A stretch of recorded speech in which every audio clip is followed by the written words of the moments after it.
Está no ar mais um episódio do podcast dos trabalhadores brasileiros, depois das 6.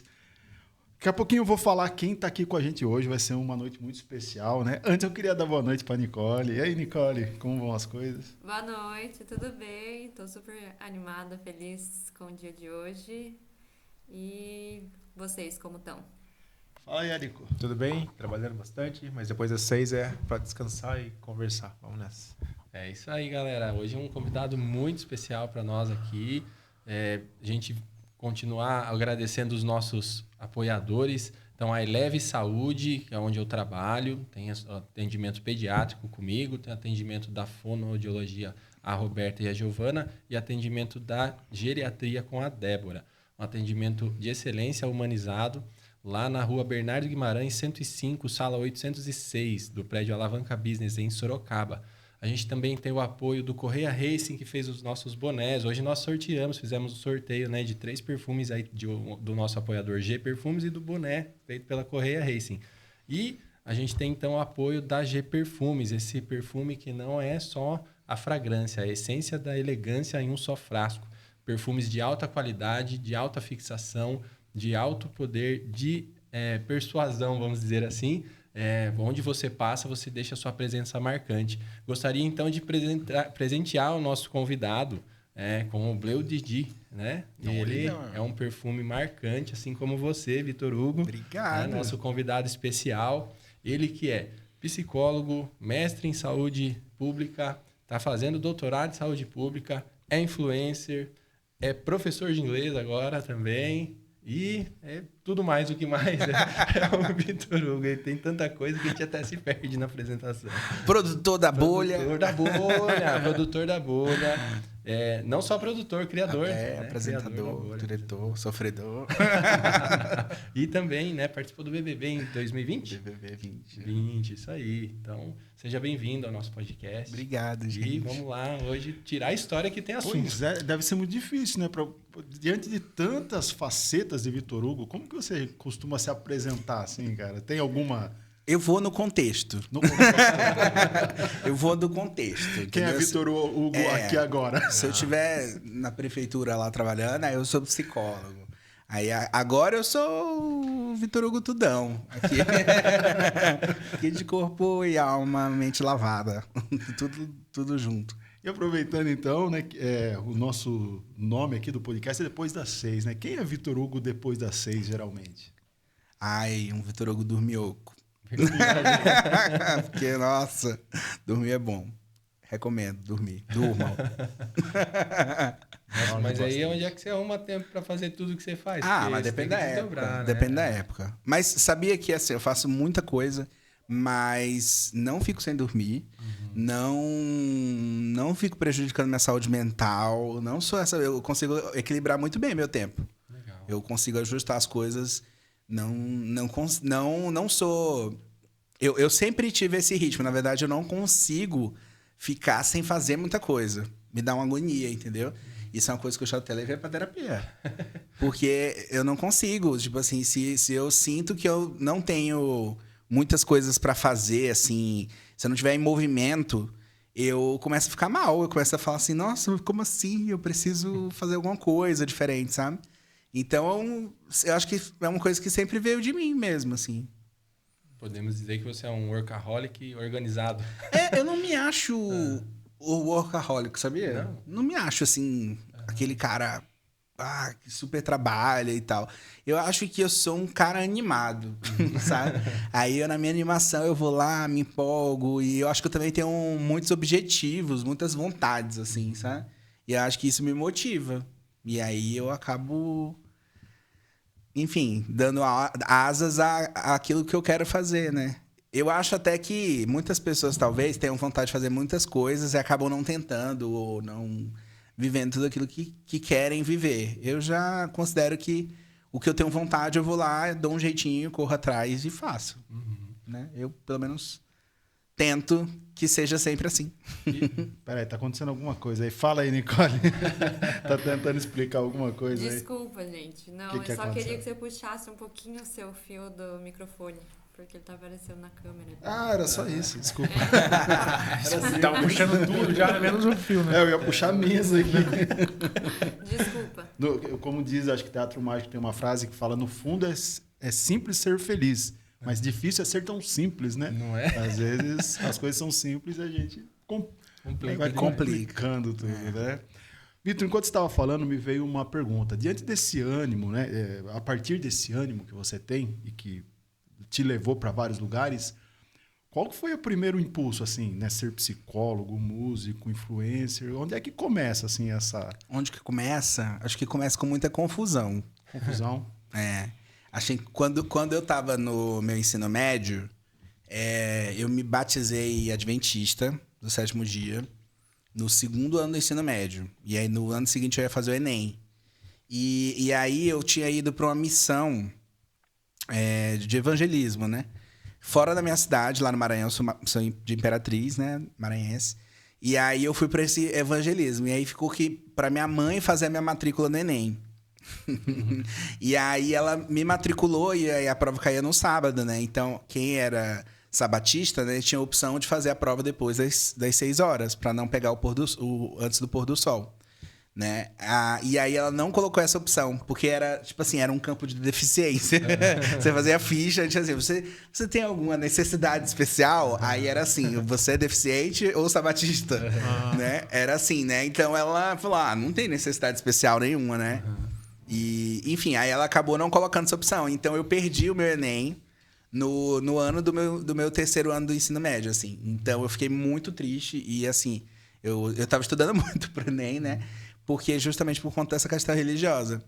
E aí, eu acho que isso me fez acabar tentar outras coisas, né? Porque eu tentei o vestibular convencional, né?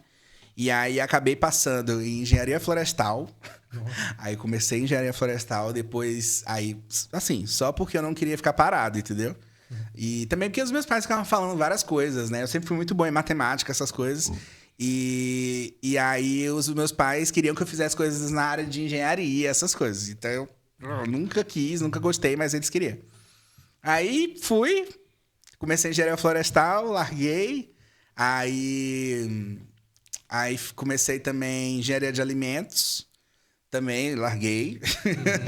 Enfim... Estava lá passando meu tempo para esperar o Enem do ano seguinte para poder fazer a prova. Aí eu fiz, passei por psicologia. Aí eu fui estudar na Federal do Maranhão.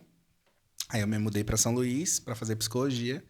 Aí eu todo animado, passei, eba e tal, deu greve. Lembra daquelas manifestações que tiveram no Brasil por causa dos 20 centavos?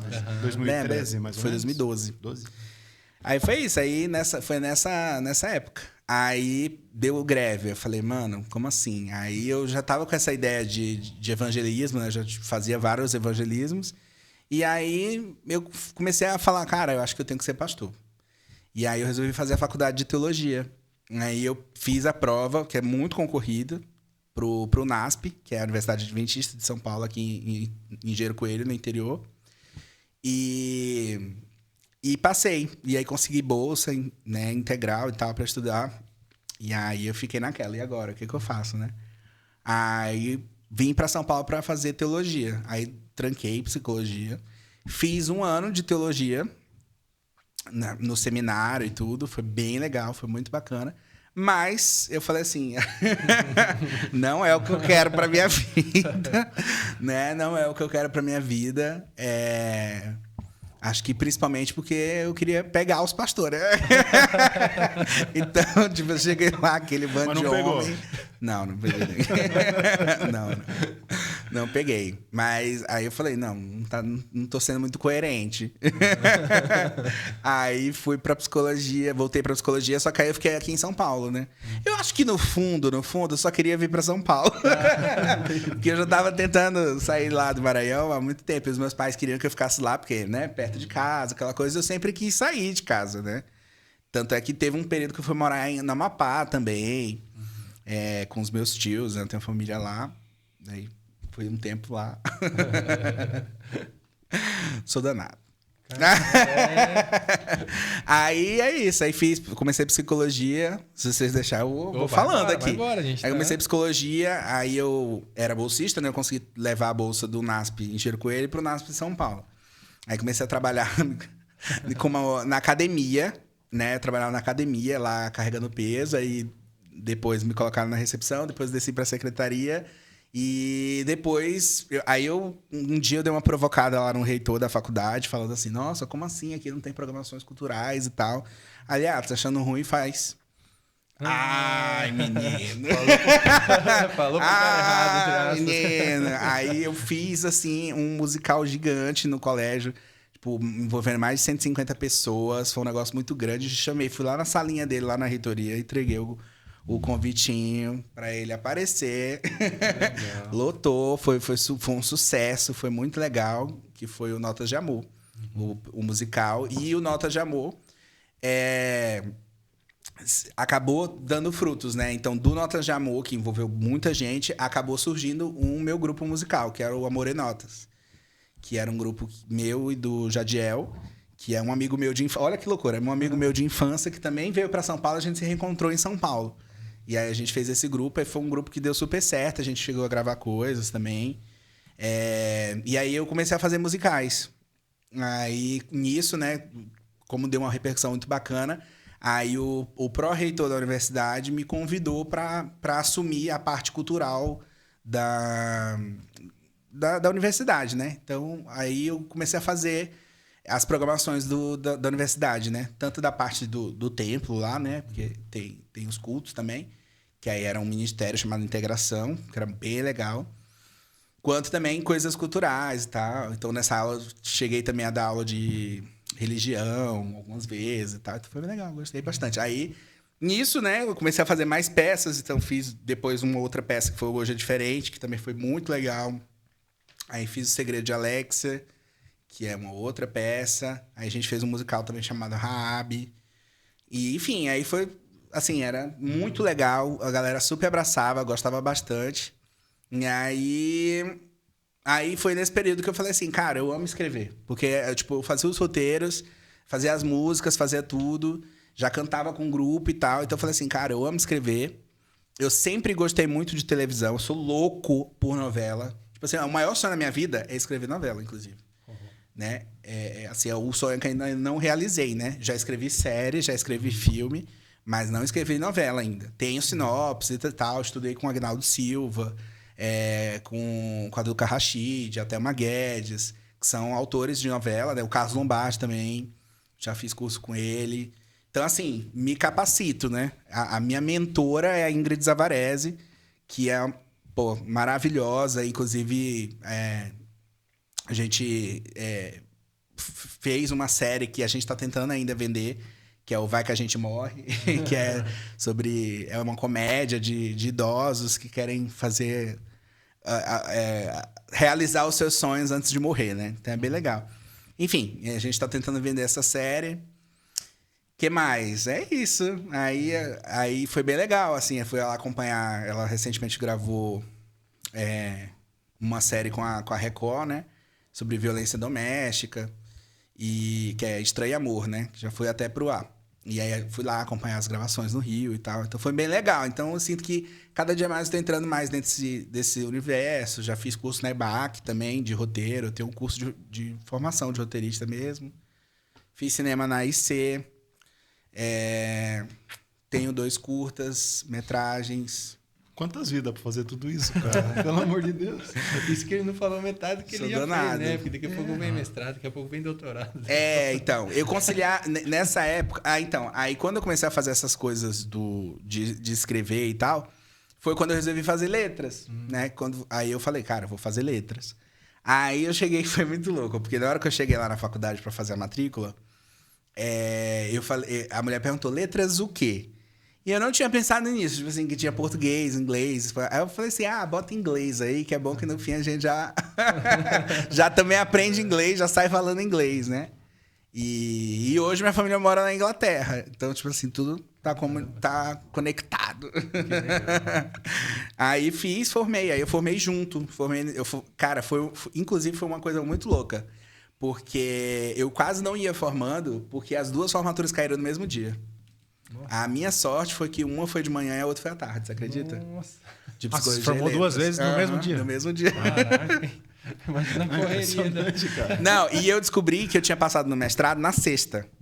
Tipo assim, eu descobri na sexta, aí segunda eu tinha que protocolar lá a matrícula na USP e formei nas 2 faculdades no domingo. Nossa, Meu Deus, senhora, cara. imagina a correria. Não deu nem tempo de comemorar realmente. Não, e foi uma loucura, porque eu tava com a passagem comprada pra ir pro Maranhão. Nossa. Porque os meus pais vieram pra São Paulo pra minha formatura, aquela coisa toda.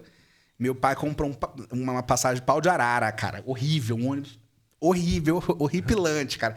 Foram 2 dias de viagem de São Paulo pro Maranhão, sofrendo, com calor, não tinha ar-condicionado. Foi horrível. E aí foi uma correria, assim, tipo, eu cheguei, tava lá, na hora que abriu a porta, assim, eu já entreguei pra secretária lá, ela fez a matrícula e já vazei correndo pro Maranhão. Foi bem loucura. Caramba, e aí estamos em que ano que você tá contando Isso foi aí? 2017, quando eu formei. 2017. Isso foi dezembro de 2017. Aí eu fui pro Maranhão, aí quando eu voltei em 2018, aí eu comecei o mestrado, aí eu morei esse período inteiro, e eu não sei se vocês conhecem, regime de internato. Então eu morava dentro da universidade. Então isso também ajuda bastante, né, pra você fazer tudo, né? Porque, pô, é um mundo, né? Aí tem o Grêmio, tem festa, tem viagem. Aí nesse período também, as minhas férias eu sempre fazia intercâmbio. Então eu cheguei a fazer intercâmbio para os Estados Unidos, fui para Austrália, fui para Bolívia, para o Chile. Cara, rodei muito. Foi muito legal mesmo. E tudo era da universidade, né? Era um projeto chamado Change Your World. E é isso. E tudo com o Braguinha, né? O Braguinha, que era o proretor, meu chefe. Braguinha é maravilhoso. Saudades do Braguinha. Eu vou falar uma coisa, não sei se é certo fazer essa pergunta. Cara, você tem altas habilidades, será? Não tenho, sabia? Ou é só altas vontades? Tipo, Altas vontades, é. Não, Altas eu digo vontades. assim, porque, cara, o seu intelecto, é muita coisa, eu não sei. Eu não consigo compreender como é possível. Não tem. Queria Não? ter. Aí Não você queria, vai ver não. o histórico dele, só passa em primeiro. É mesmo? Você faz no concurso psíquico, você passou em primeiro, né? Não. O de psicologia em Sorocaba, eu fiquei em 40. Mas eu fui chamado. Que é o que eu tô trabalhando lá. Mas eu passei em primeiro lugar em letras, de professor de português. Antes de vir pra cá, eu trabalhava na prefeitura de Santana de Parnaíba. Aí lá era professor de português. Lá eu passei em segundo. Aí esse de agora que eu passei em primeiro foi professor de inglês em Peró. Aí eu pretendo ficar nos 2. Porque é isso, né? E assim, por teimosia, tá? Eu liguei pro meu pai e falei assim, pai, é o seguinte, eu formei em letras português e inglês e eu já atuei como professor de português. Eu nunca atuei como professor de inglês. E é uma coisa que eu preciso destravar na minha vida. Então, abriu esse negócio aqui do lado de casa, né? Porque eu moro na divisa, né? De Sorocaba pro Iperó. É aqui do lado de casa e tá assim, vou fazer esse negócio. Meu pai te aquieta, vai tomar um chá, vai dormir, vai fazer qualquer coisa. Falei, não, eu vou fazer esse negócio. E assim, eu só vou tentar isso. Se não der certo também, eu não vou ficar tentando. Aí, e foi. Né que deu, menino. É porque as coisas às vezes não dão certo mesmo, né? Porque eu tô vendo você falar e tipo, você faz tudo com tanta vontade, né? E você não tem medo de se frustrar, assim? Porque você... Nossa, tenho, claro que eu tenho. Muito. Porque você faz e parece que dá certo, tudo dá certo. É que eu acho que eu já conto com a frustração. Tem uma coisa que eu sempre digo pros meus pacientes na sessão. É que eu adoro o grupo terapia, né? Então, a maior parte das coisas que eu faço é em grupo. E eu sempre falo pra eles o seguinte... a gente tem que contar sempre, na verdade, com um erro, né? Porque é assim, para uma coisa dar certo, para isso aqui ter virado isso aqui, foram muitas tentativas. Então a gente não pode apostar em algo achando que vai dar certo. Tem que sempre pensar que vai dar errado. Porque realmente a chance maior é essa, né? Parece uma coisa simples. Poxa, é um copo. Mas, caraca, para ter chegado nesse copo lá atrás, quem inventou o copo, que eu não sei, desculpa, a entidade da pessoa que inventou o copo. Mas, assim, pô, foi um trabalhão, entendeu? Então, assim, só que tem coisas que são tão normalizadas depois de um tempo, e aí a gente coloca num lugar de como se as coisas obrigatoriamente tivessem sempre que dar certo, né? Aí eu sempre faço exercícios de memória, né? Então, foi fácil para você aprender a falar? Foi fácil para você andar? Não foi, você caiu muito, você gaguejou muito, você falava babaga. Entendeu? E era batata, sabe? Então, só que hoje você faz isso com naturalidade. Por quê? Porque você não desistiu. Né? Então, assim, ter errado, pô, te fez mó bem, né? Então, eu acho que é isso. Eu acho que é sobre errar mesmo, assim. A gente tem que errar, né? É que nem entrar em relacionamento, né? Tem gente que entra em relacionamento achando que é pra dar certo. Não é pra dar certo, tá? É pra dar errado. Se der certo, é uma consequência de muitos erros que aconteceram aí também nesse meio do caminho. Então, eu acho que é isso. As pessoas acabam criando uma expectativa ilusória sobre as coisas e isso frustra. Então, assim, é melhor você ser realista em relação às coisas do que você ficar criando possíveis atalhos ou regras que não existem, né? E se fizer com amor também, se der errado, deu, né? É como, por exemplo, às vezes quando eu vejo alguém... Eu tive um relacionamento horrível. Horrível, foi muito ruim. Assim, mas por que que eu digo que foi ruim? Porque quando acabou, eu descobri, eu fiz o balanço de que era ruim. Mas, cara, durante foi muito bom.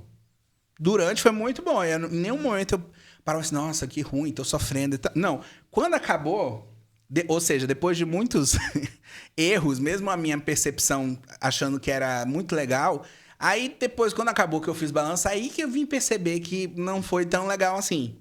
Entendeu? Mas assim, o que importa é que durante o tempo que eu vivi, foi legal. Então, assim, eu não vou ficar me preocupando se deu errado. Eu, na verdade, me alegro porque eu tive a oportunidade de errar com essa pessoa.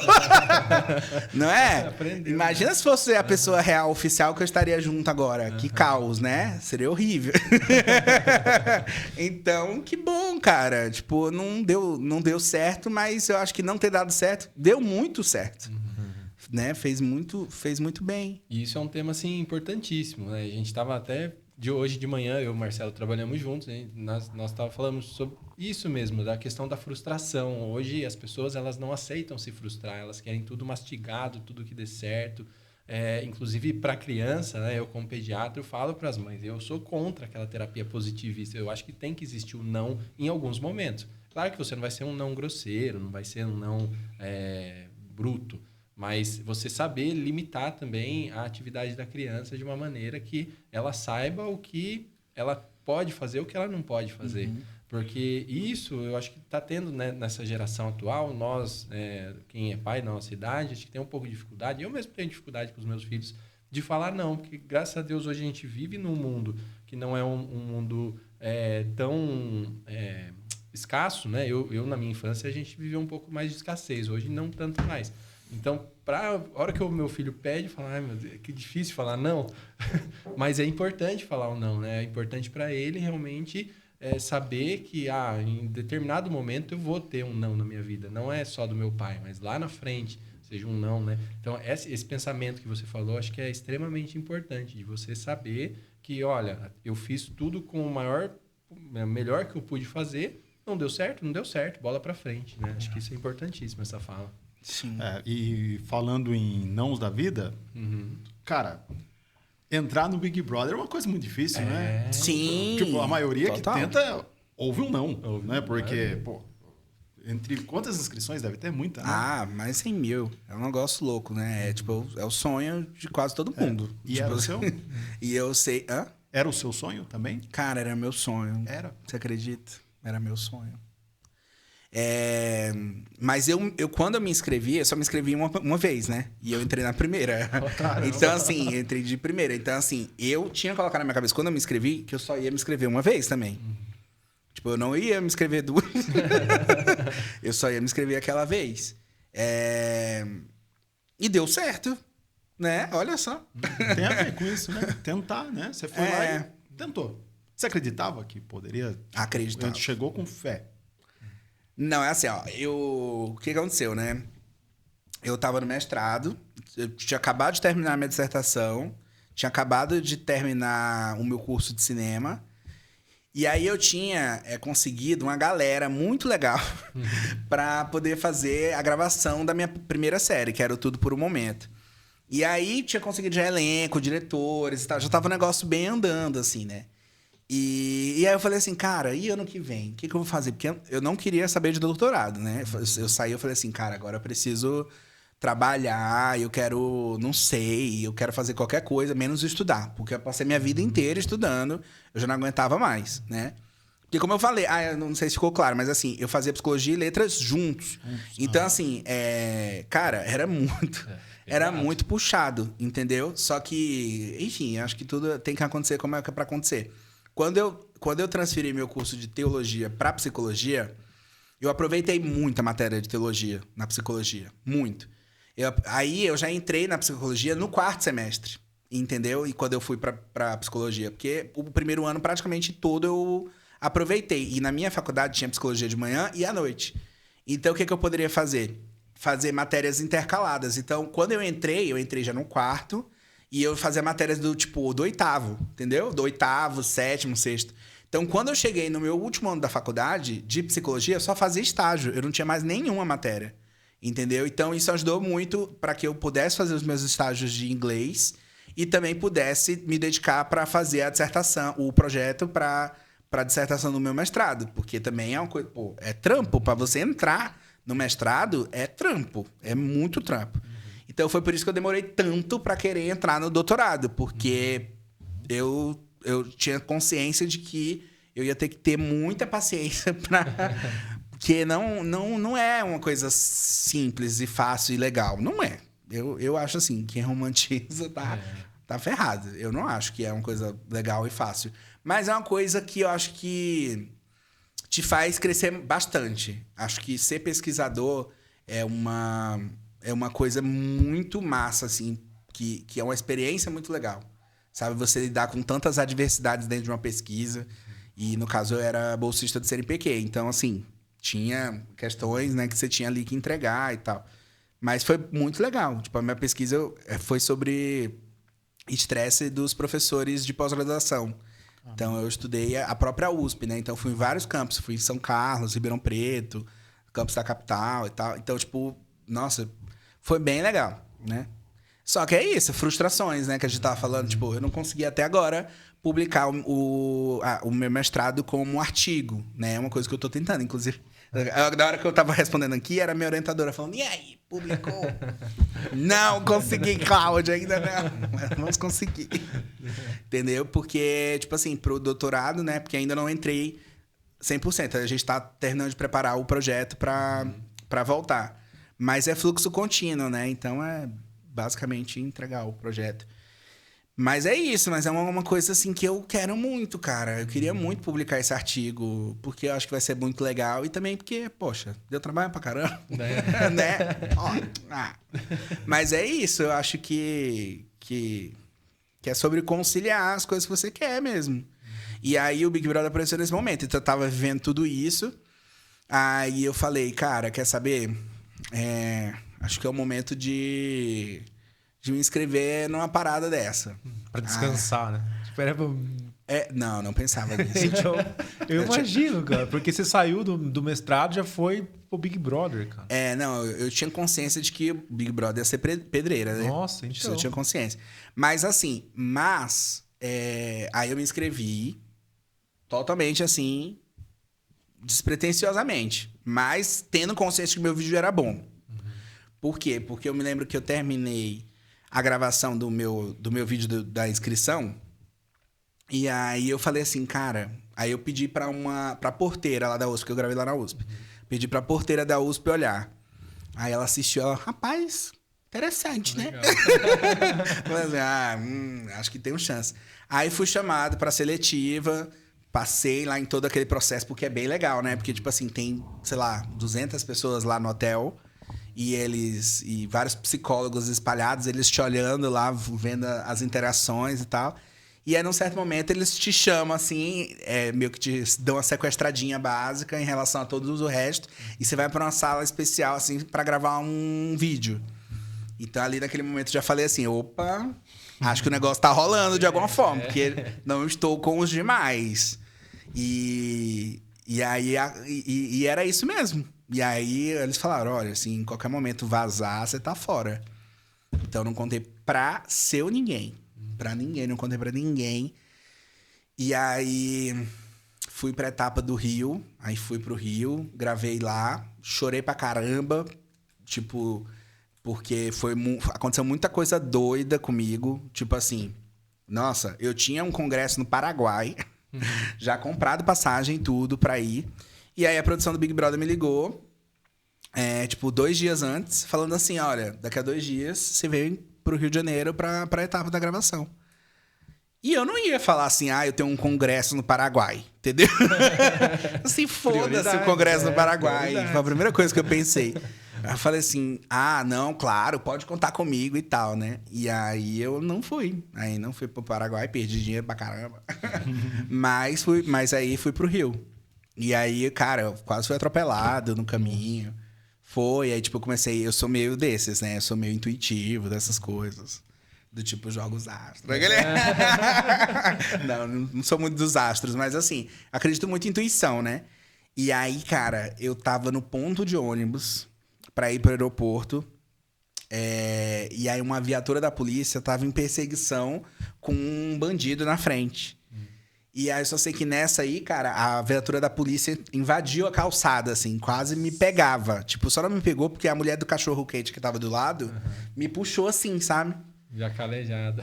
Não, tipo assim, ela me puxou. Cara, eu entrei em pânico naquilo ali, anjo, tipo assim. né? Tipo assim, eu entrei num pânico, aí eu comecei a ficar do tipo assim, cara, será que eu devo ir pro Rio? Sabe, tipo, cara, será que eu devo ir pro Rio? Ou tipo, será que... Sei lá, depois eu vim entender que, na verdade, não tinha nada a ver, né? A gente que fica querendo criar coisa. Mas aquilo ali me deixou um pouco abalado. Então, na hora que eu cheguei na hora da entrevista... Que a cadeira é elétrica, né? Que você senta ali, então eles começam a te bombardear de perguntas difíceis.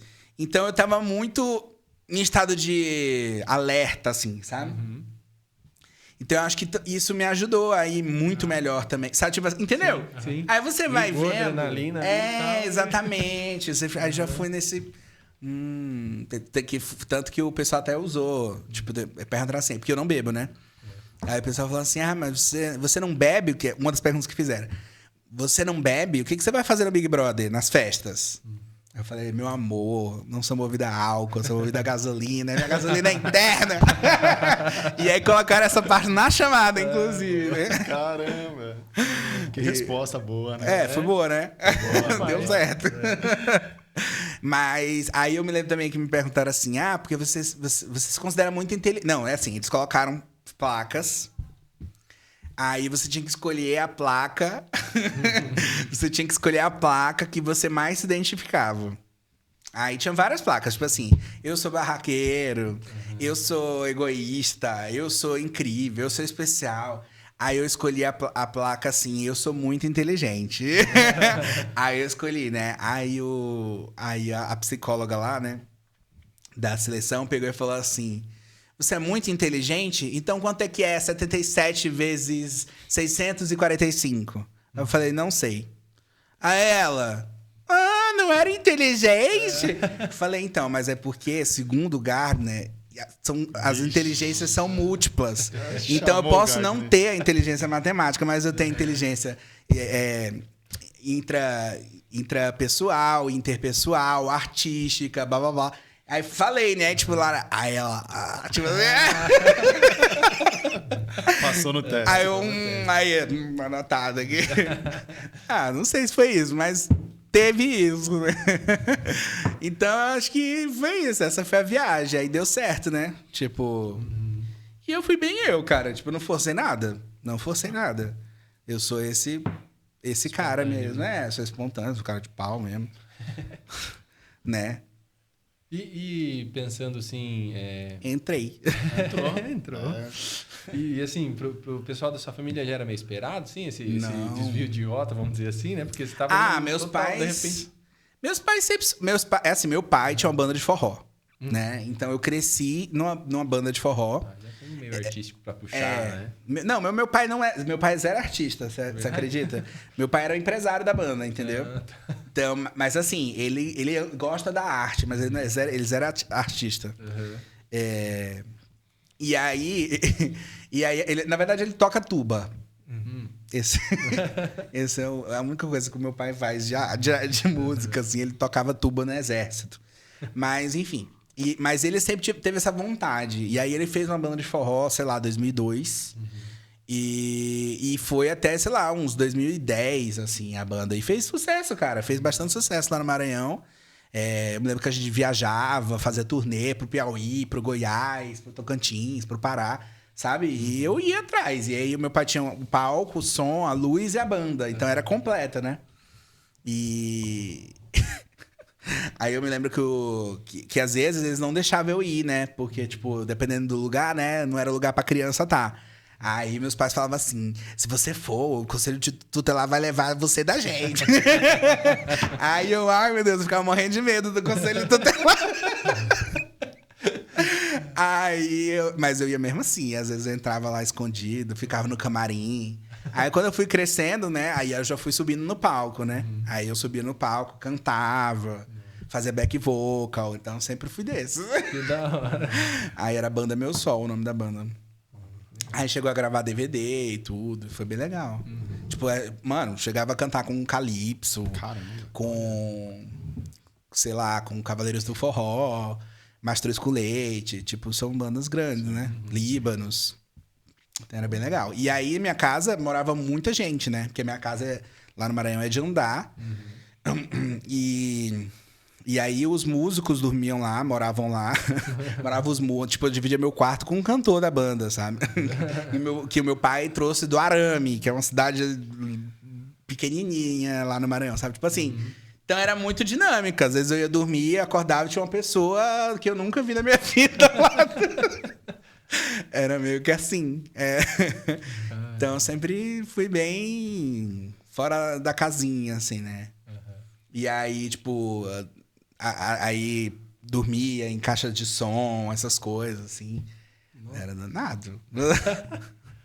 Sempre fui desses. E daí o pós, Big Brother e tudo mais, da onde veio a ideia de ser a criação, a bolha e o apresentador e fazer? Cara, a bolha foi o seguinte, quando eu fiz cinema, a bolha, na verdade, foi o meu trabalho de conclusão do curso.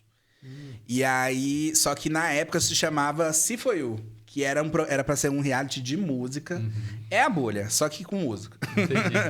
E aí eu cheguei a gravar piloto e tudo na época da pandemia. Cheguei a apresentar pra streaming, pra alguns canais e tal, mas ninguém queria comprar a ideia. Diziam que era muito caro. Tipo assim, avançava muito as negociações e tal. Teve uma que foi, inclusive, pra reunião com o diretor executivo do canal. Então eu falei, caraca, vai dar certo, né? Agora vai, mas não foi.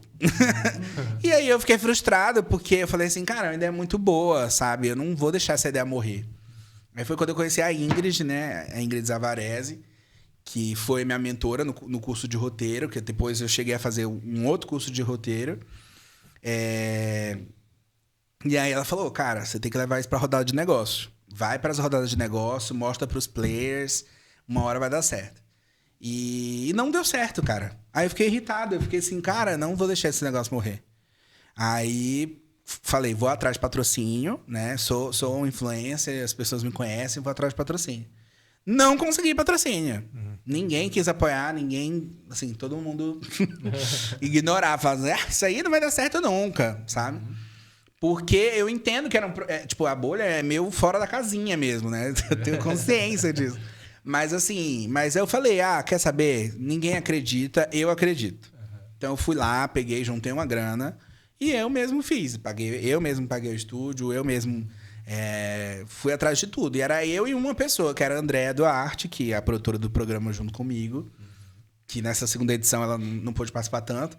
Mas na primeira a gente estava muito fechadinho junto.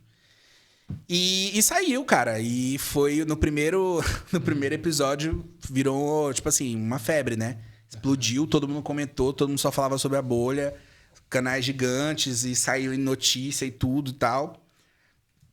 Foi uma loucura. Furou a bolha.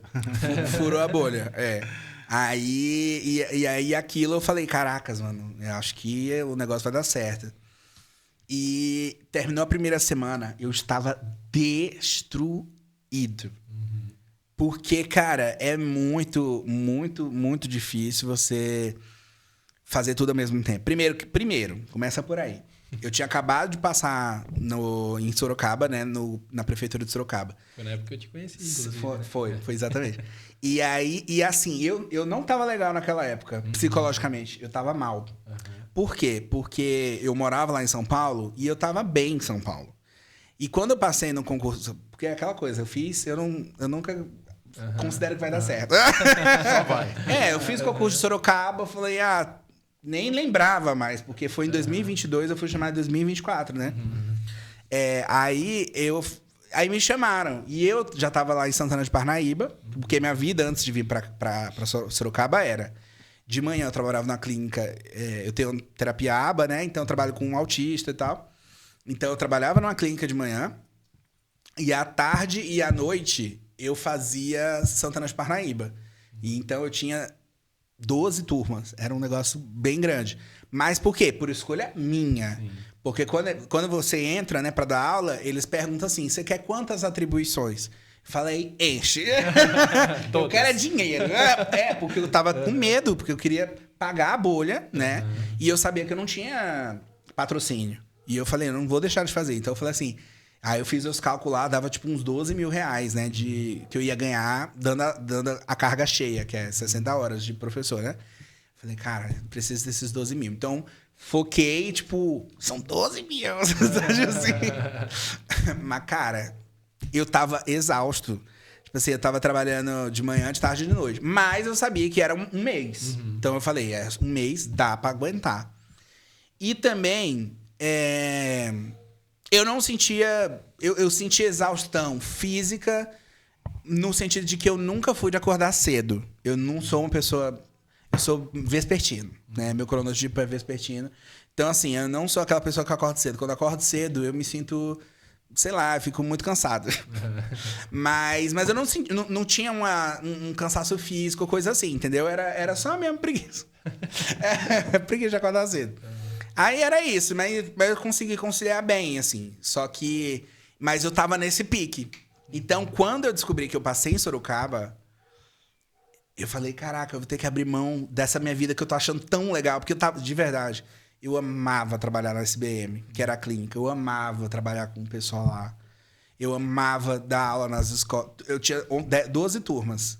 11 era legal. Só tinha o segundo ano B, que era um inferno. Mas, assim, fora essa sala, todas as outras, eu amava. Então, assim, cara, eu tava muito feliz. Então, eu falei assim, eu vou abrir mão de tudo isso por Sorocaba. Tanto é que eu fiquei, assim, com muito tempo isso na minha cabeça. Só que aí eu falei, cara, lá eu vou ter uma estabilidade, né? Nossa, mas estabilidade na sua vida, que sempre foi, ela parece ser quase um paradoxo, né? Você buscava a estabilidade? Você acha que eu acho que minha vida sempre foi bem estável? É mesmo? Porque você falando pra cá, pra lá, me pareceu assim... Mas quer coisa mais estável que cursos fixos e longos e grandes? Não é?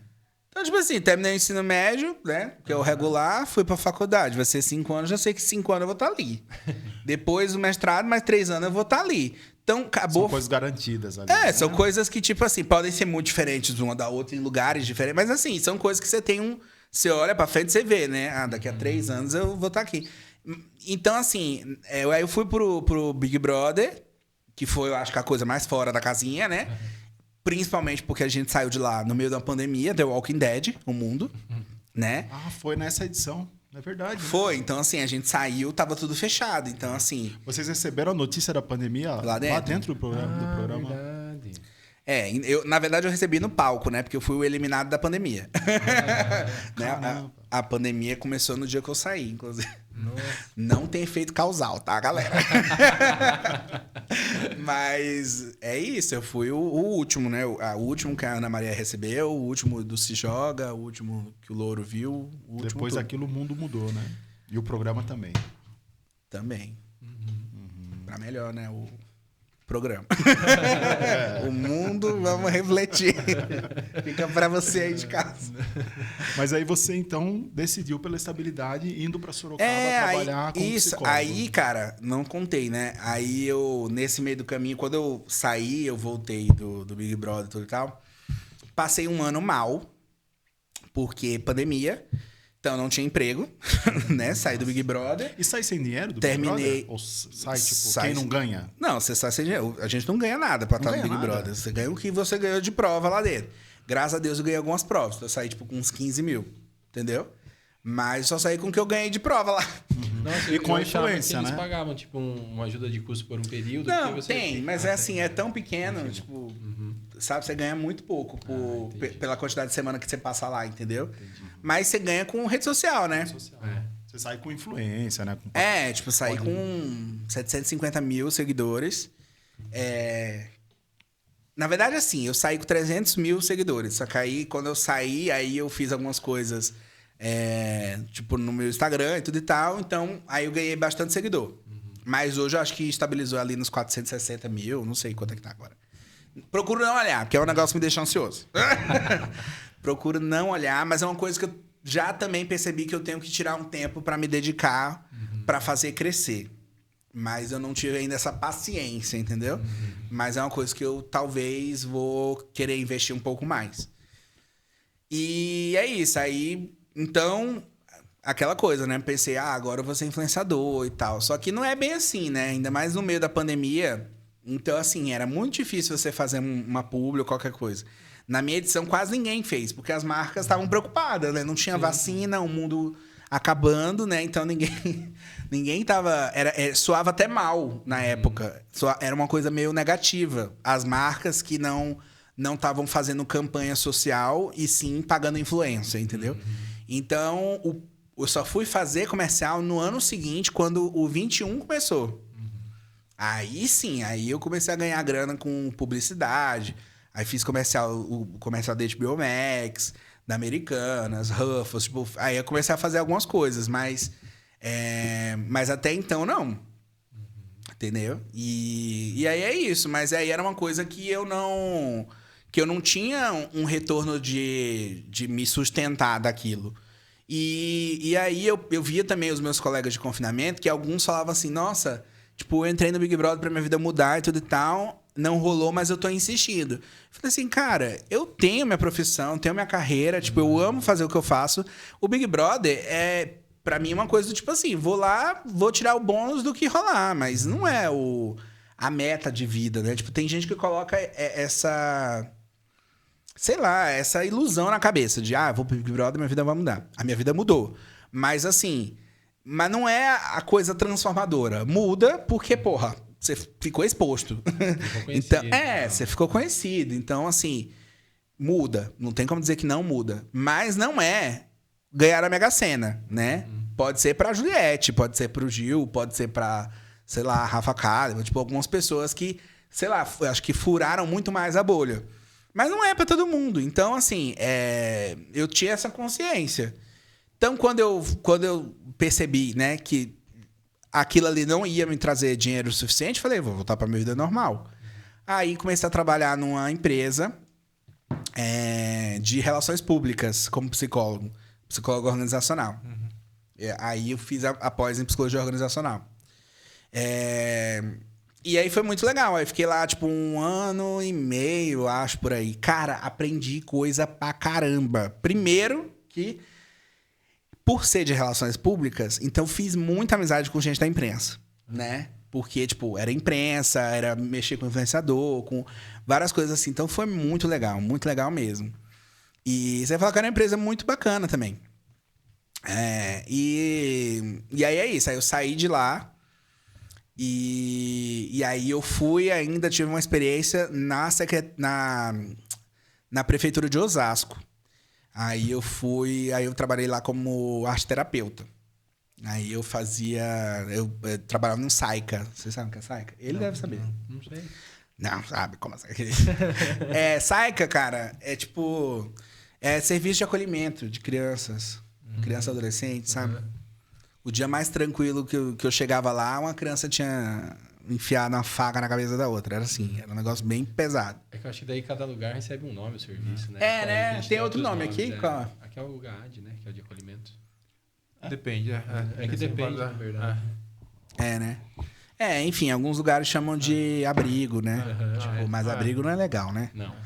Mas enfim, mas depende muito do serviço. Tipo assim, onde eu tava era um lugar bem legal, mas tinha dia que era pesado. E assim, eu que tava, era novo, era alguma coisa nova pra mim, assim, né? Eu, caramba, mas foi muito legal. Aprendi pra caramba.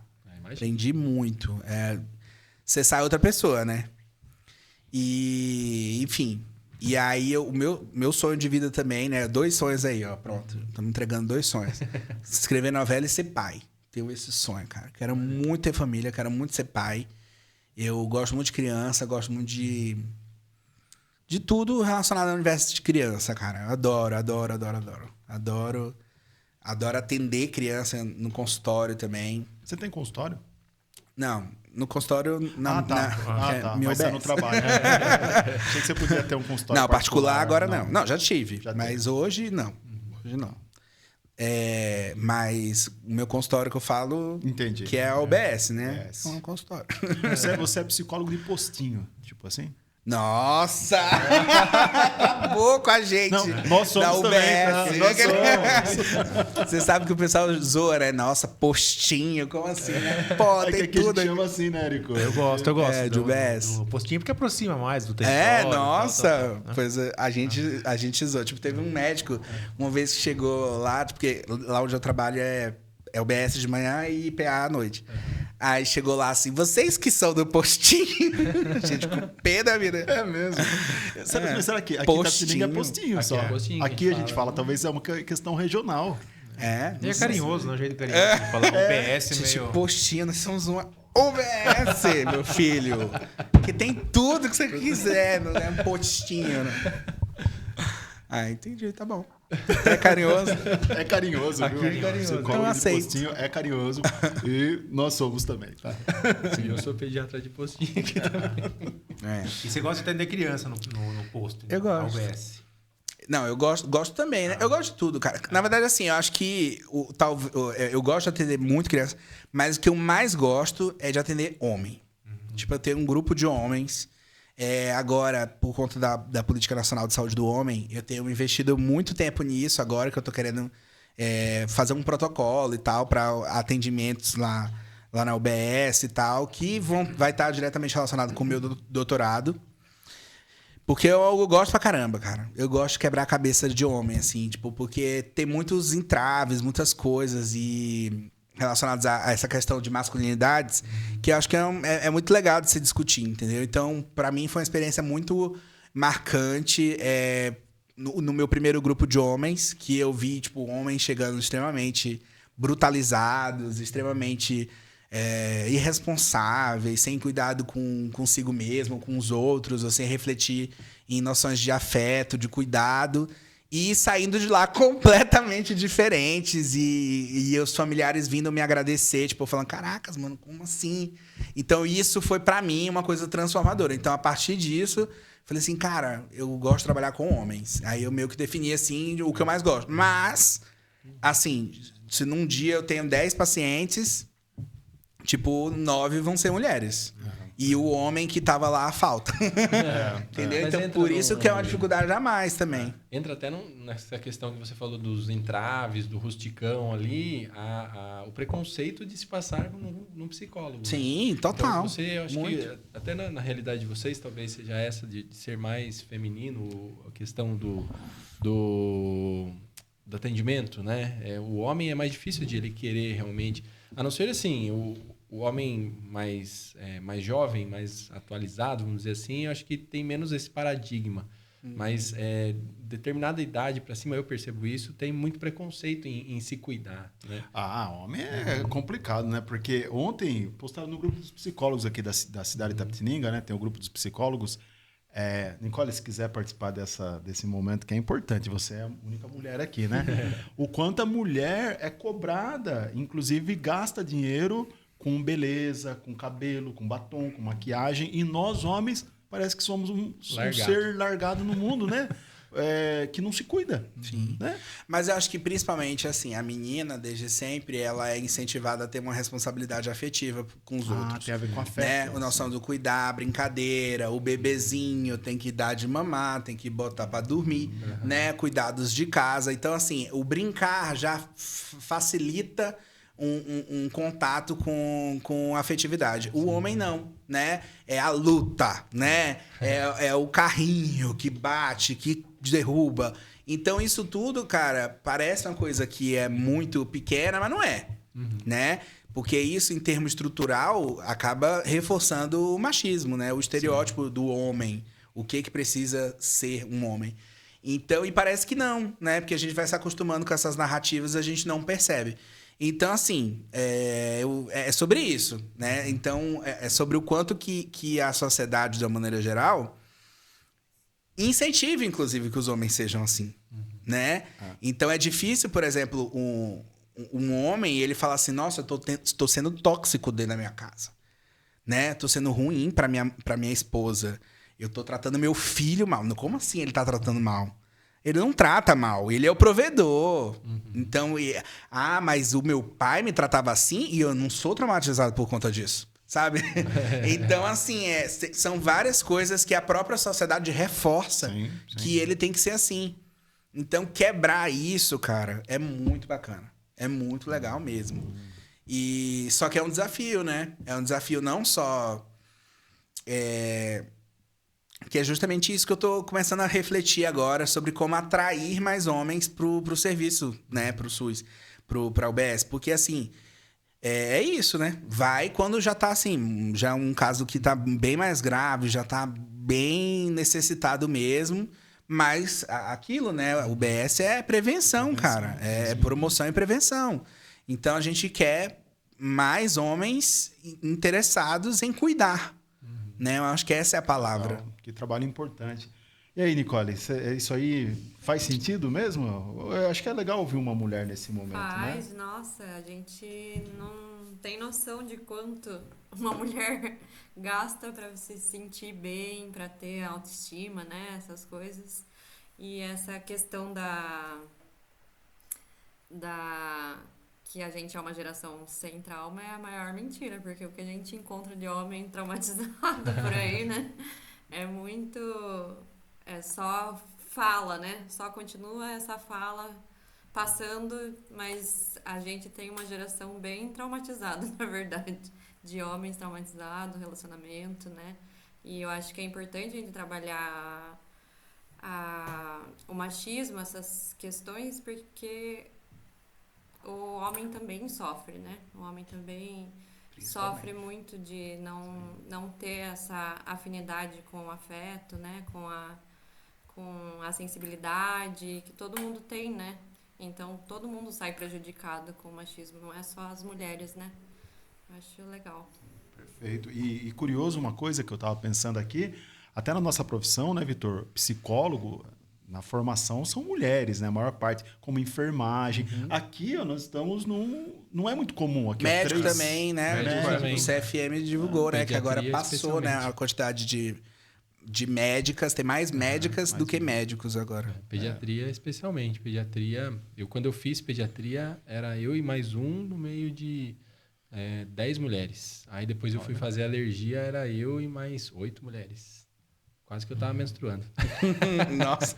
Então, eu acho assim que é importante ocupar esses espaços, mas mesmo assim, ainda que você ocupe lugares que são, na grande maioria, mulheres, tem restrições, né? Sim. Então, eu imagino que você, na sua prática como pediatra, tem mães ou pais que, poxa, não quero, sei lá, que atenda, porque como assim? Minha filha vai ser atendida por um homem? Tem. Não é? Muito. Eu quero saber disso. Conta aí. Não, na verdade, não em relação velho, não vai atender minha filha, mas percebe-se que, por exemplo, quando vai examinar, o pai fica muito mais em cima ali, né? A mãe, ela já fica um pouco mais relaxada, vamos dizer assim, sabendo que é um profissional que está ali na frente. E é engraçado que, por exemplo, é muito comum quando vai o pai, e tem muito meme na internet sobre isso, e realmente é real. o fato do pai não saber muito bem a história da criança, porque é isso que você falou. A mãe sempre. fica Na verdade, é cuidar, quase sempre. que a mãe cuida, a mãe faz a maioria. sim. Óbvio, existem, né, exceções, existem pais aí que são totalmente antenados, às vezes sabe até mais do que a mãe, mas a grande maioria é a mãe que vai saber realmente a história do filho, detalhado e tudo mais. Mas isso é realmente um fato. Então, isso aí que você falou é muito verdade, assim. Primeiro que raramente o pai vai acompanhando. E quando vai, ele não sabe de nada sobre a criança, ele não sabe nada sobre a história, não sabe nem por que tá ali. Ele fala assim, não, minha mulher mandou, eu vim aqui, eu vim. Pega o celular e fala, peraí, deixa eu ligar pra ela. Deixa eu ligar pra ela, né? Assim, são pouquíssimos que realmente, de fato, sabem. Enfim, então, mas é isso, é uma coisa que vai sendo passada. Hoje, por exemplo, eu pensei, tá, a gente tá falando de política de saúde do homem, né? E uma das coisas importantes dentro disso também é a questão do pré-natal do parceiro, né? Então, o homem tá dentro do pré-natal também, né? Eu acho que é uma coisa que já prepara ali, enfim, para a chegada dessa criança. Então, é um dos pontos que eu quero trabalhar em cima agora, entendeu? Que eu acho que é um lugar bom para captar, né? Porque espera-se, né? Nem sempre mas espera-se que seja um momento onde o homem tá mais sensível, de fato, a entender, né? Essas mudanças que não só a parceira dele tá passando, mas também que ele tá passando como futuro pai, né? Então, eu gosto bastante. Mas eu gosto também muito de criança. Eu gosto dos dois, é isso. Ô Vitor, e falando em trabalho, quais são as abordagens na psicologia? Que a psicologia, né, para quem não sabe, né, os psicólogos têm as suas formas de trabalhar, né? Psicanálise, cognitivo comportamental. E eu sou TCC. Trabalho com TCC.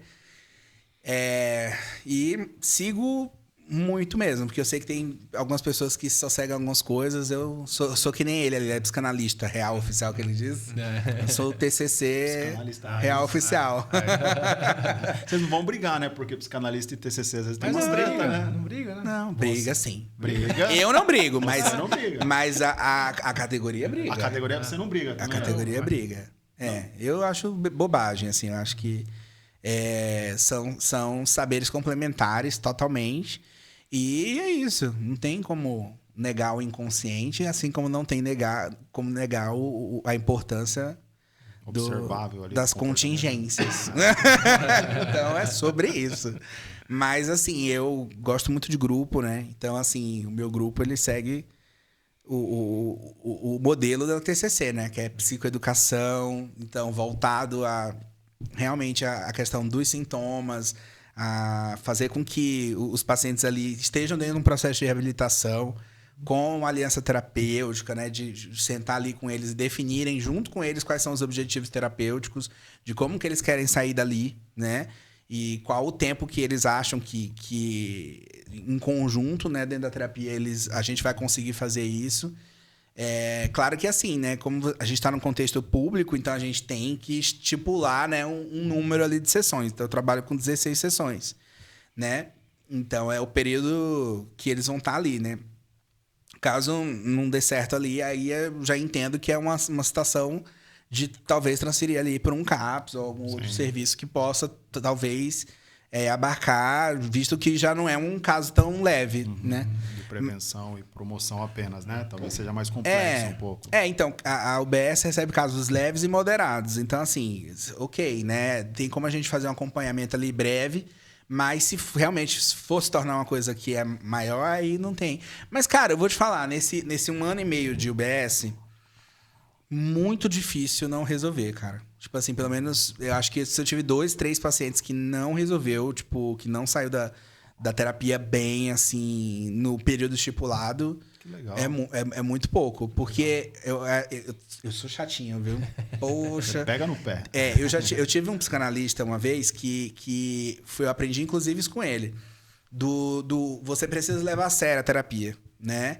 Então, isso ficou muito comigo. Então, eu reproduzo muito isso nas minhas sessões, né? Então, assim, tem horário para chegar sim, não pode chegar atrasado, né? Tem que levar o caderninho sim para anotar os insights que vão tendo durante a sessão. Tem que fazer sim a lição de casa, né? Porque TCC tem a tarefa, né? Então, assim, eu até falo para eles, olha, a sessão ela começa quando vocês saem daqui. Não é quando vocês entram, é quando vocês saíram. E aí ela vai acabar quando vocês entrarem aqui de novo. Então, assim, eu trabalho muito em cima dessas coisas, pra colocar eles dentro de tudo. E dá certo, cara. Tipo assim, dá pra condicionar em umas 2 sessões. Na terceira já tá todo mundo... Você implica a pessoa, né? É, porque é o que eu falo pra elas, olha, se você vai passar no médico, você não vai lá sem um exame. Por que você vem pra cá sem a tarefa da terapia, né? E as tarefas são pra ajudar eles. Às vezes é assim, ter conseguido resolver aquele problema X, ou ter conseguido, sei lá, diminuir a frequência de tique, sabe? Coisas assim, né?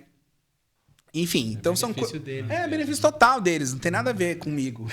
Eu também sempre falo isso pra eles. Né? Vocês não vão passar no fim, né, de ano, no fim de tudo isso. Mas assim, vocês vão ter qualidade de vida, que é o que vocês estão buscando aqui, imagino eu.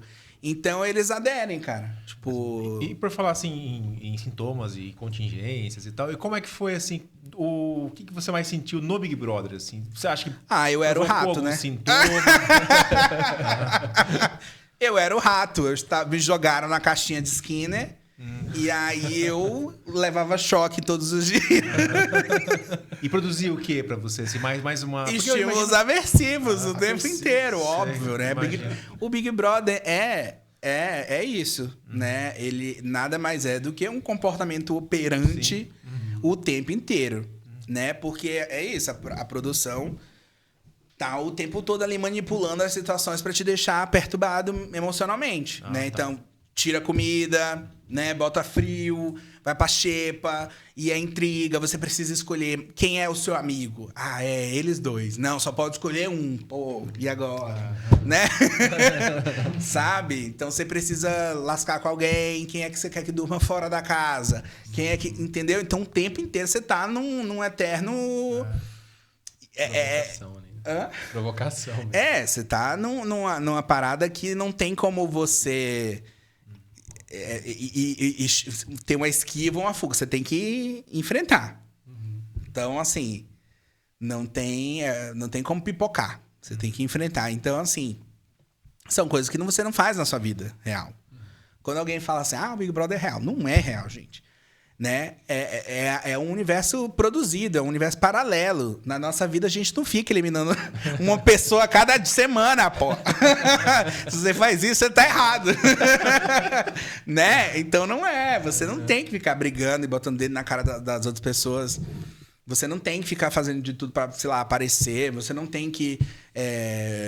por exemplo, quando você quer falar com seus pais, você liga. Tá aqui. Lá não. Você fica sem contato meses com as pessoas que você mais ama. Eu até falei uma vez lá dentro que entrar no Big Brother é morrer. É morrer e nascer de novo. Porque, literalmente, todo mundo que você conhece deixa de existir. E você entra numa parada onde você tá conhecendo todo mundo ali naquele momento. Só que você sabe que essas pessoas todas têm um histórico que você não conhece, que elas podem ser falsas com você ou elas podem ter estratégias que não vão te contemplar. Então, assim, é como se você estivesse entrando num campo minado. E, de fato, é um campo minado. Né? Porque, às vezes, você confia na pessoa, mas ela tá sendo falsa com você. Então, é isso. Então, Big Brother... É isso. Me jogaram na caixinha de esquina. Mas era algo que eu queria. Entendeu? Não é uma surpresa. Poxa, que surpresa. Não. Tanto é... Eu acho que... Isso é uma frase, inclusive, que eu falei, eu acho que na minha inscrição. Eu falei assim, eu sou... Porque, na época, eu dava aula para a turma de AEC, AEC 2, que é justamente a parte que a gente faz as caixinhas de esquina e tudo e tal. E aí eu me lembro que um dos vídeos que eu gravei, eu tava no laboratório, né, com as caixinhas, o ratinho e tudo mais. Aí eu peguei e falei assim, eu quero ser o ratinho agora. Tipo assim, né? Tendo noção mesmo, né, do que... tipo, exato, porque é isso, né? E você tá lá, você não sabe o que vai acontecer... E às vezes uma coisa que é pra ser positiva vira uma coisa negativa, né? Então, por exemplo, sei lá, tem prova lá que você ganha e aí te dá um poder. Aí esse poder é você poder ferrar com alguém, entendeu? Coisas assim. Então, é uma coisa boa, você ganhou, mas você tá perdendo também, você vai ter que se comprometer. Então, e aí eu sempre me jogava, né? Por exemplo, quando eu ganhei o anjo, Aí eles falaram assim, você ganhou o anjo e quem você escolher pra ficar no monstro, 2 pessoas, vai sair do VIP e ir pra xepa. Aí eu poderia escolher não colocar ninguém do VIP, pra não sobrecarregar a xepa, porque eu já estava na xepa. Mas eu falei assim, cara, eu tô aqui pro game, filho. Né? Tô aqui pro game, então venha. Fly e Bianca, tira do VIP. Nossa, a casa ficou louca comigo. Nossa, a gente já não tem comida. Thelminha acordou chorando de noite, com dor na barriga. Aí subiram aqui fora uma hashtag, fome não é entretenimento. Sério, Você foi cancelado subiram. por alguns, assim? Fui cancelado. E o pessoal que participa lá acaba tendo Mas todo mundo bastante é. contato com o outro, não? Todo mundo é. Hoje, quem ganha Big Brother é cancelado. Sim. Né? Tipo, o Davi, a Amanda, tipo... Quem ganhou o último, é? A Renata. A Renata foi muito cancelada. Então, tipo... Mas e o Todo pessoal mundo. lá de dentro acaba fazendo alguma amizade real, sim, ou perde contato? Faz, cara. Tem pessoas que são muito legais, assim. Na minha edição, tem pessoas que eu conheci que são bem legais. E tem outras que você sai e você fala assim, poxa, essa pessoa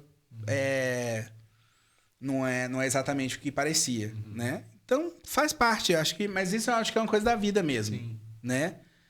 Tipo assim, por exemplo, a gente trabalha num lugar, né? Pô, você tá ali porque você tem que conviver com aquelas pessoas, né? Mas aí você sai do trabalho, com quem que você vai ficar convivendo, né? Só realmente as pessoas que, de fato, você teve um vínculo, uma questão ali emocional. Então, faz parte, cara. Então, eu considero a Marcela pra caramba, né? Da minha edição, né? Considero muito a Marcela. Acho que foi a pessoa assim que mais eu mantive vínculo. Mas, pô, me dou super bem com o Babu, me dou super bem com a Gisele, com a Fly. E é isso, mas se vê o tempo todo e tal, não dá, cara. Nem quando eu morava em São Paulo a gente se via.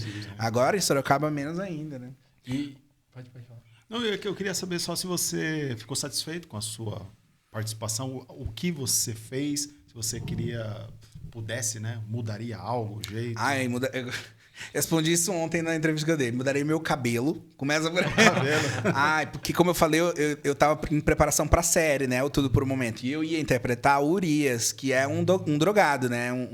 Um cara que tinha dependência química em cocaína e ia viver na rua. Então aquele cabelo era do Urias, não era meu. Aí, então eu mudaria meu cabelo. É só zona, é uma resposta superficial.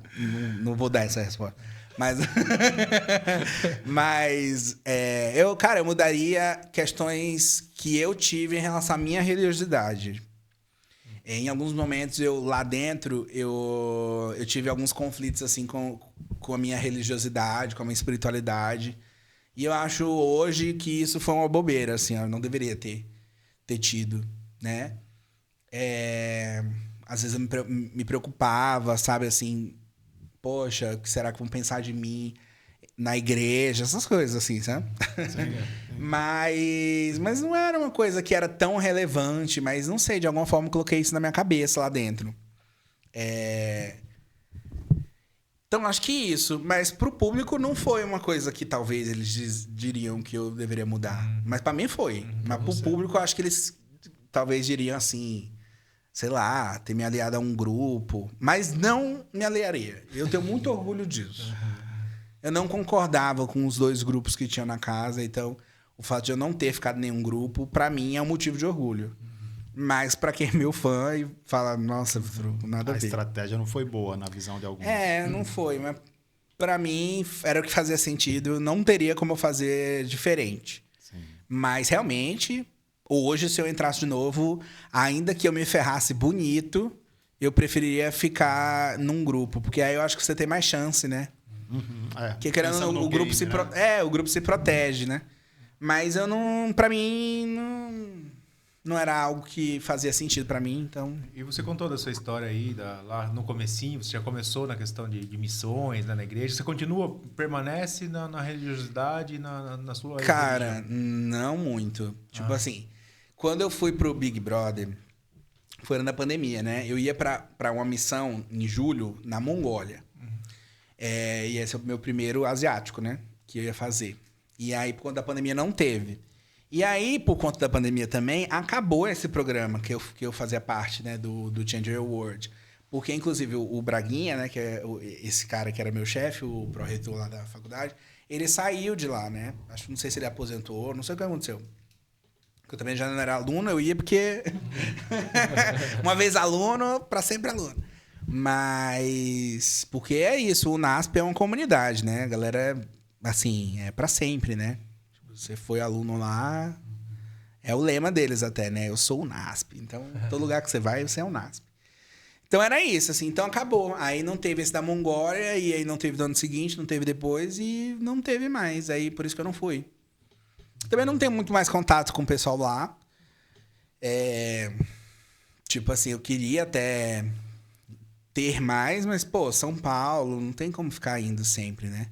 Mas, tipo, já me chamavam para a Semana da Psicologia lá, para dar palestra, para falar sobre a sexualidade, para falar sobre o meu trabalho com autista. Então, foi legal também, às vezes, que eu já voltei lá. Mas, assim, mas em relação à religião mesmo em si, nunca foi... como é que fala? Nunca teve. Tipo, não foi uma coisa da minha cabeça. Entendeu? Achei que ia ser cancelada, aquela coisa... teve uma ou outra pessoa que falou, né, da igreja, tipo, você não deveria ir, isso não é coisa de cristão e tal. Mas também não me afetou mais, tipo, eu já tava pegando caras também, então se eles fossem falar alguma coisa que falassem disso, tipo... eu tava num momento que eu já não tava mais me importando com isso, assim. Mas pra mim pesou lá dentro, pesou um pouquinho, porque pra mim era o descobrir, né, eu nunca fui... apesar de ter crescido na banda de forró, porra, mas eu era criança, eu não bebo, né? Eu não bebo, eu não fumo, não sou aquela pessoa que vai pra festa, não sou muito de balada, essas coisas. Então, em alguns momentos lá, eu me sentia o patinho feio, assim, né? Fora da caixinha. Mas é isso, eu acho que você tem que ser o que você é, e eu fui o que eu sou. Pirei também lá dentro, faz parte, né? Mas... o que isso quer dizer com pirei? Não, pirei, tipo assim... né? Das provocações que eles fazem. Tipo, briguei, tipo... teve a parada lá do Trisal, né? Que, tipo, eu entrei na brincadeira achando que era uma brincadeira, mas aqui fora o pessoal não entendeu como tão brincadeira assim. Enfim, entendeu? Então, dei minhas piradas também, mas, cara, não é nada que eu não... como é que fala? Que não tenha sido um resultado do meio, entendeu? Então, faz parte. O que importa é que eu sou lembrado até hoje, né? Tipo, volta e meia tem vídeo meu aí, né, rodando no TikTok, que sempre quando tá rolando Big Brother a pessoa lembra. A galera que, sim, porra, a última bolha agora, a bolha 2, teve 950 inscrições. Então é muita gente, entendeu? Querendo participar do reality. Então eu acho que isso tudo é resultado disso, né? Deu certo, né? De certa forma, as pessoas lembram de mim e é isso. E é um ser marcante, né? A sua presença, assim, na edição foi marcante. O pessoal lembra bastante. Eu fico muito feliz com isso, né? Fico muito feliz com isso. E acho legal, ok. E é justamente isso que eu ia perguntar. Você disse que tinha já a bolha com outro nome, né? No roteiro já escrito e tal. O fato de participar do Big Brother, você modificou algumas coisas? Claro que daí você teve uma experiência pessoal do que é a questão do Cara, eu acho que o que mudou foi mais a questão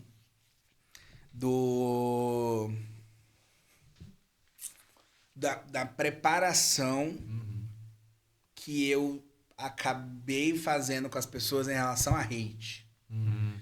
Porque, assim, porque eu não sei como é que é vocês aqui, né? Com o público de vocês. Mas é diferente, porque quando você produz um conteúdo e é nichado, então é muito mais fácil você ter uma aceitação, né? Sim. Então, mesmo que tenha um hater ou outro, é uma coisa que você fala, esse cara aqui nada a ver. Agora, quando você faz uma parada que qualquer um pode dar pitaco, como reality show, cara, é uma parada desproporcional. Entendeu? É uma parada, assim, muito grande. Então, e foi uma coisa que me afetou num primeiro momento, que é aquilo que eu falei, né? Que eu cheguei a ficar mal, mas que, ao mesmo tempo, é uma coisa que eu preciso entender que, pô, é isso, faz parte. Eu não sabia que essa parte ia fazer parte. Pra mim foi uma surpresa. Já contava com gente que poderia não gostar de mim, me odiar. Você faz parte, né? Mas agora com essa questão... É porque também foi uma coisa nova, né? Acho que a minha edição, né? Que começou esse boom das redes sociais, né? Tipo, foi ali que deu o start. Então, acho que foi uma coisa nova. Tanto que o cancelamento não existia, né? Sim. Meio que a gente inaugurou o cancelamento. Né? Então, acho que foi meio que... Foi que meio que tudo junto ali, né? Então, a gente aprendeu fazendo. E hoje a bolha, como você disse, tá um sucesso. Vai para edição 3 agora. Você já está aberto as inscrições, né? Eu vi. Tá aberta as inscrições da bolha. Então, quem quiser A bolha do vh.com.br. É só se inscrever. Ô, Vitor, você com a fama e sendo psicólogo, como que é assim quando o paciente tipo chega no posto de saúde e aí, de repente, Vitor Hugo, Né? Você acredita? meu psicólogo? Tem acontece gente isso? que às vezes vai lá só pra tirar foto. Pra tirar foto. Fala assim, aqui que o Vitor Hugo atende, aí vai lá e só vai tirar foto. É legal, é legal. Mas aí com o paciente também... E tem outras pessoas também que não sabem, e aí quando descobrem, né? Tipo, fala assim, nossa, mas é verdade mesmo? Aí começa a me stalkear, né? Aí entro lá nos meus stories, né? Tá cheio de paciente. É engraçado. Isso acaba sendo um ponto que contribui pro vínculo ali. É que ele é TCC hoje não É verdade, né? Às vezes eu tô falando, não quê? sei como é que é. Não, porque assim... contribui. Sempre tem vínculo terapêutico. tem, né? Importante. Mas é que na questão, por exemplo, da psicanálise, eles chamam de Mas transferência. eu também já não abandonei. Eu abandonei Sim. totalmente essa história de transferência contra transferência. Eu acho que hoje em dia já não, a gente vive num mundo meio que não tem diferente, né, cara? Não dá mais. Não, mas acho que importa... Na verdade, assim, ó, eu sou um cara muito alto astral, né? Então, acho que uma das coisas que os mais pacientes falam assim, nossa, é muito engraçado e tal. Então eu acho que de certa forma cativa, entendeu? Eu acho que é uma coisa mesmo assim o meu residente me falou isso, né? Eu falei assim, nossa, é um grupo de depressão. Ele e eles rindo. Eu falei assim, porque é isso, cara. A gente tem que ser a luz aqui, né? A gente tá aqui pra fazer a diferença, não é pra... assim, não é do meu perfil, entendeu? Vamos começar a chorar as lamúrias aqui, né? Claro, a gente tem que acolher todas as demandas que vêm, mas vamos olhar pelo lado bom agora. Vamos ver então agora quais as possibilidades que se abriram depois dessa desgraça. Aí a gente vai atrás, né? Mas assim, eu acho que é por aí. Então, eu acho que é isso, cara. Eu gosto muito, cara. Eu gosto muito de ser psicólogo. É uma coisa assim que mesmo quando... Um dia eu pretendo viver só da arte mesmo. Isso é uma coisa que eu quero como objetivo, né? Sei lá, viver só das minhas séries, ou das minhas novelas, ou qualquer coisa relacionada a roteiro, né? Porque eu sei que é a minha vocação, né? Eu entendo que eu nasci pra isso, entendeu? É uma coisa que eu era criança...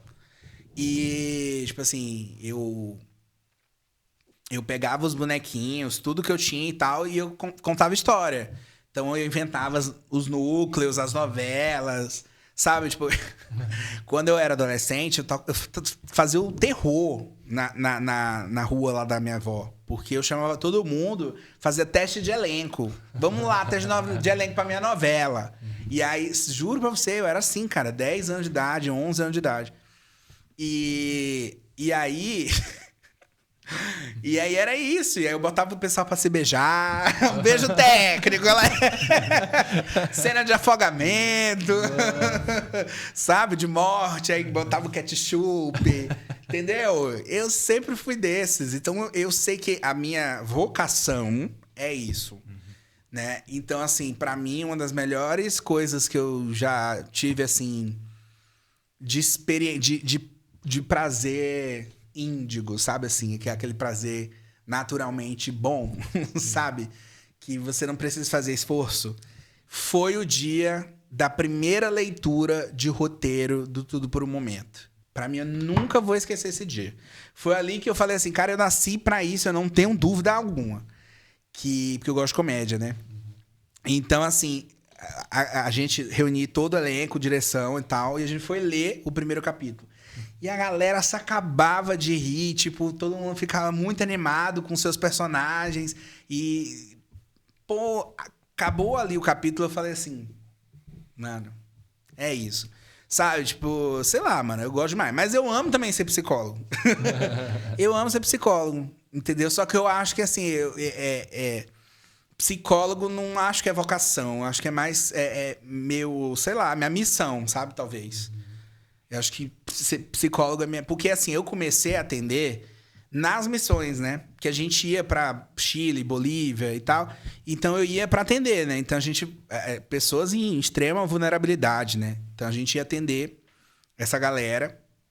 Então, eu acho que, pra mim, essa parte da psicologia sempre foi muito mais relacionada a uma questão social do que uma questão que eu via mesmo como profissão, assim, sabe? Eu acho que pra mim agora se torna mais profissão agora, porque eu tô concursado como psicólogo. Então eu recebo disso, assim, mas não era, cara.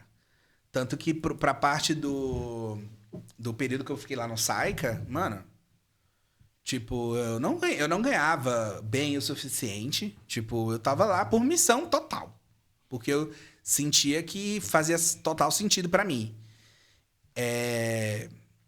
E não fazia o menor sentido pra eles, porque eles não queriam estar lá. Né? Mas para mim fazia. E pra mim foi interessante. Foi muito interessante a experiência do Saica. E tanto é que quando eu cheguei aqui em Sorocaba... Aqui não, né? Lá. Aqui é Tapetininga. Aqui ao lado. Mas quando eu cheguei em Sorocaba, eu fui procurar família acolhedora. Eu fui atrás do programa e tudo. Porque eu realmente estava pensando em ser família acolhedora, né? Só que aí eu desisti. Porque pelo mesmo motivo que eu não tenho pet. Que eu acho que eu não conseguiria me doar integralmente a isso, né? Então eu falei, eu acho que não. Né? É uma responsabilidade muito grande. Então não é o momento, não. Acho que talvez não vai ser. Não. Dá pra perceber em você que você é aquela pessoa que, quando quer fazer direito mesmo, né? Quer tudo fazer com excelência. Cara, então, pô, criança, né? Imagina. Sim. Não dá. Como eu te falei, eu não tenho um cachorro. Não porque eu não acho que eu não consiga criar, mas porque eu acho uma judiação. Pô, eu fico o dia inteiro fora de casa. Aí eu vou chegar, dar 3 migalhinhas de afeto e, sabe? Pra mim não faz sentido. Então eu não vou ter cachorro, eu não vou ter gato, sabe? Apesar de eu amar. Eu gosto muito, com certeza. Né? Dos meus, dos outros eu gosto. Eu não sou muito de pet friendly, não. Eu gosto só dos meus. Eu tenho uma cachorra lá no Maranhão, né? Que os meus pais cuidam, a Margot. Nossa, a Margot é uma querida. Mas é isso, né? É tipo assim, mas tá lá com os meus pais. Meus pais estão cuidando e tal, direitinho. Mas assim, pra eu ter aqui em São Paulo... Não. Não dá. Até pensei um pouquinho da Índia, né? Mas é pior ainda, né? Um pouquinho da Índia é mais carente ainda, né? Que me falaram. Acho que demanda mais tempo ainda de carinho e tudo mais. Esses bichinhos aí. Falando em tempo, o nosso tempo já foi. Então, cara, que conversa passou, legal, né? Eu acho que... Muito papo. Geralmente a gente tem um time estipulado aqui, mas tá tão bacana que a gente não quis cessar, né? Que legal. A gente poderia passar a noite inteira conversando, eu acho. E vamos, né? Depois das 6. Depois das 6, das 9, das 10, né? Mas, Vitor, tem algo assim que não foi falado aqui que você gostaria de deixar aqui para quem está acompanhando? Não sei. Eu só queria, né, agradecer o convite. Quando você me chamou, eu estava no meio da bolha. Eu falei, sem condição. Que durante a bolha a gente não consigo viver, né? Não consigo fazer nada. Não porque é muito, tipo... Como é que fala? Não que é muito desgastante, mas porque... é porque é 24 horas. Então você tá aqui, mas o pessoal tá produzindo conteúdo, o pessoal tá isso. Então, volta e meia, alguém te solicita. Sim. Então, eu gosto de estar ali disponível para atender. Então, imagina, eu ia vir aqui e ficar toda hora no celular. Então, eu falei, não, quando acabar, eu vou. E aí, que bom que deu certo. Gostei bastante. E é isso. Acompanhem, vem aí o novo reality, o Match on Match, que é um reality de relacionamento. Se inscrevam para Bolha 3, tá confirmadíssimo. E vai ter documentário também esse ano. Então, vou fazer o VNA, que é Vítimas Narcisistas Anônimos. O VNA é um documentário que surgiu a partir de um grupo que eu tinha lá na UBS para pessoas que são dependentes emocionais. Então, ele Legal, é específico para pessoas que são dependentes emocionais ou que sofreram algum tipo de violência doméstica. E aí surgiu a ideia de fazer esse programa. Que tema né? interessante, super importante. Pô. E aí virou um grupo mesmo. O VNA já é fechado. Porque é isso, né? Muitas vezes a pessoa ela não percebe que ela é vítima do narcisista, né? E aí vai também esse ano. E tem o lançamento do meu álbum. Do meu álbum musical, do Cronocinese. Já tá tudo gravado. E eu espero lançar agosto, setembro no máximo. E é isso. Vem aí 12 músicas. Quero fazer um lançamento bem legal também, assim, uma festa, uma coisa assim, mais informal entre amigos. Vou chamar vocês também. Top. Vai ser legal, assim, tipo, eu já gravei também os clipes, então a gente vai lançar os clipes juntos, junto com as músicas, né? Então, vem o Cronocinese aí. E é isso. Acho que é isso. Acompanhem nas redes sociais, me sigam, quem não me segue. Que tem bastante coisa legal pra vir esse ano. Legal, Vitor. Você topa voltar aqui em algum outro momento? Bora. Porque, cara, ficou muita coisa, né? Agora você falou aí do VNA, né? VNA. Eu falei, nossa, isso dá um episódio pra gente conversar sobre isso. O álbum aí de músicas e tal. Sim. Uau, quanta coisa, né? Então, o Cronocinese, cara, inclusive, ele é bem isso, né? Cada música, né, do álbum vem trazendo um ponto da minha vida, da minha personalidade, que, tipo, o público meio que já conhece. Então, tem música pro Maranhão, tem música do BBB, tem música sobre relacionamento, sobre decepção, sobre os hates, sobre... enfim, nossa, sobre a sexualidade, sobre várias coisas. Então, tá bem legal. Eu tô bem orgulhoso com esse projeto. E contando os segundos pra lançar. Tô muito ansioso mesmo, assim. Acho que vai surpreender a galera, mas principalmente acho que vai ser algo que eu vou ter muito orgulho de poder compartilhar, sabe assim? Foi produzido, inclusive, pelo Gabriel, que atende pela alcunha de Johnny. E o Johnny, ele foi indicado ao Grammy. Caramba, agora. Chique. Ele produziu antes, depois ele foi indicado. Mas agora eu vou usar isso. O Dom tava lá. Poxa, o Johnny foi indicado ao Grammy. Então, pô, é moral, né? Com certeza.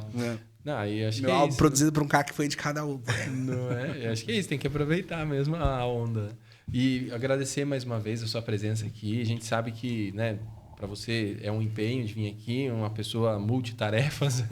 E realmente, obrigado pelo espaço, pelo seu tempo de estar aqui. A gente ficou super feliz, né? A gente ficou até... Eu que agradeço, saudade de trabalhar com você. Então...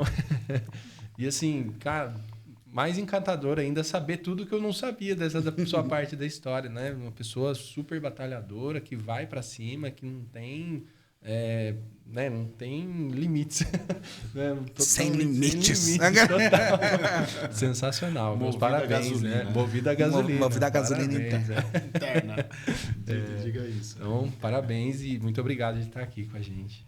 É engraçado, né? Porque ouvindo ele falar isso, parece que eu fui muito longe, mas eu não sinto que eu fui muito longe. Acho que tem. É admirável. Não, mas eu, tipo assim, eu sinto que tem tanta coisa ainda pra constar. Eu me sinto muito longe de onde eu quero estar. Sabia? Verdade? Muito. Caramba. Nossa, mas muito. Ó, com certeza serve de inspiração para muita gente. Isso. Né? E a gente vai acompanhar a sua trajetória. Vamos. Aí. Mas é legal, obrigado.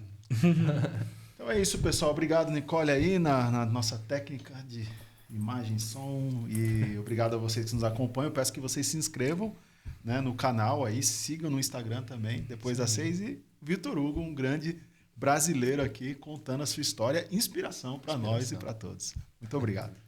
Isso aí. Que show.